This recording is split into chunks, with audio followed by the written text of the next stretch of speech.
Hello, my name is Vendry. I'm 18.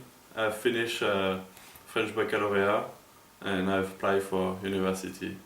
I wanted to interview Sister Maureen because we have very long connection and link between our family because she went into France when she was 15.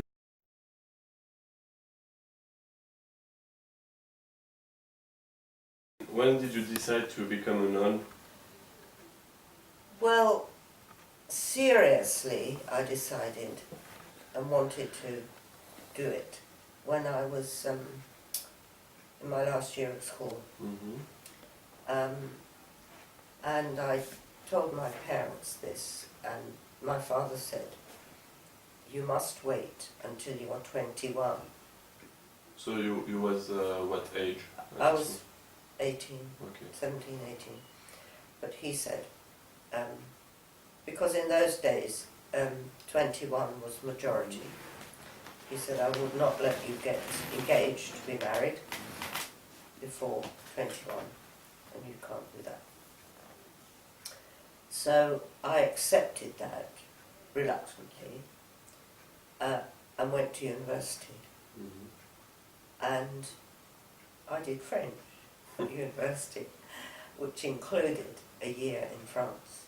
And I had a great time, and I'm very, very grateful that I did it that way round. Because I learnt, I had made friends, I learnt a lot. I had a whole year experience in France, which was good, very good for me. And when I came back, I was 22, and I decided that that was the time to go. I had been educated in Wimbledon in the Ursuline Convent School, grammar school, and so it was natural for me to want to join the Ursulines, who are an international order, but at that time with a lot of schools doing a lot of teaching, and it all kind of fitted in.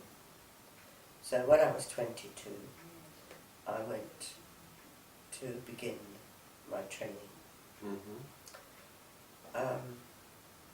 which lasted 2.5 years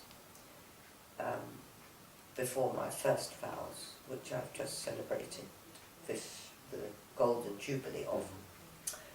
And then I was sent to do a master's degree, which I enjoyed, and then I started teaching,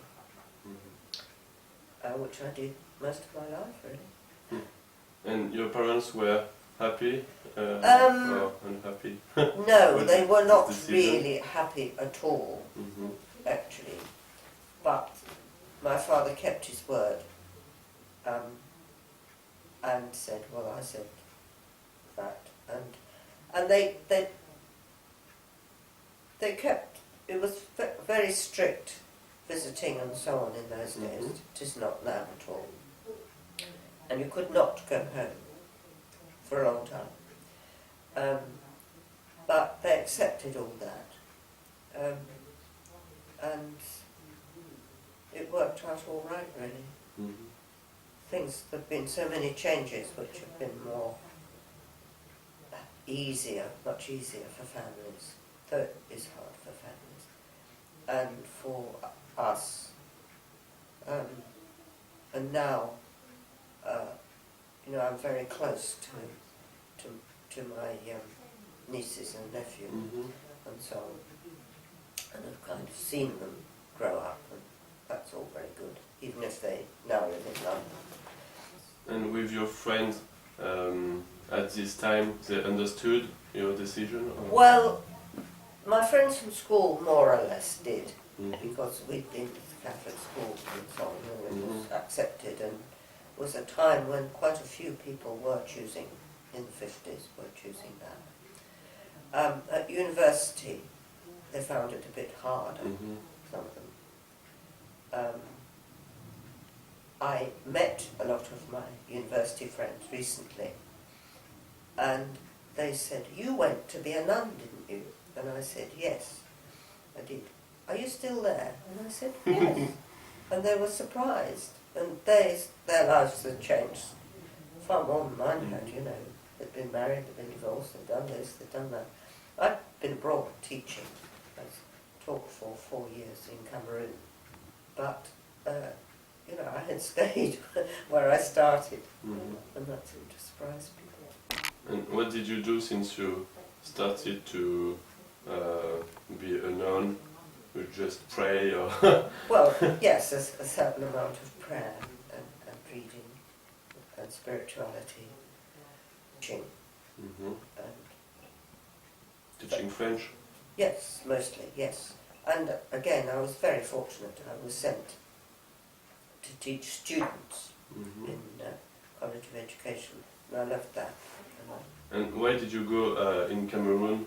I went up to North Cameroon, which is the French-speaking part, and the very Islamic part, but we had a Catholic school there, missionary school, and I was vice principal in the school, and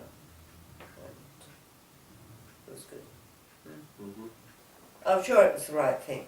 I'm sure it's the right thing. The form of it at that time, when you look back on it, was pretty daft in some ways. But we've come to recognise that, and a lot of people found it difficult and left when they had the chance. I found it just grateful for all the changes that came and went along with them. Went 4 years to Cameroon, which again was a great experience and stood me in good stead. And then I came to Lancaster, but I was retirement age then.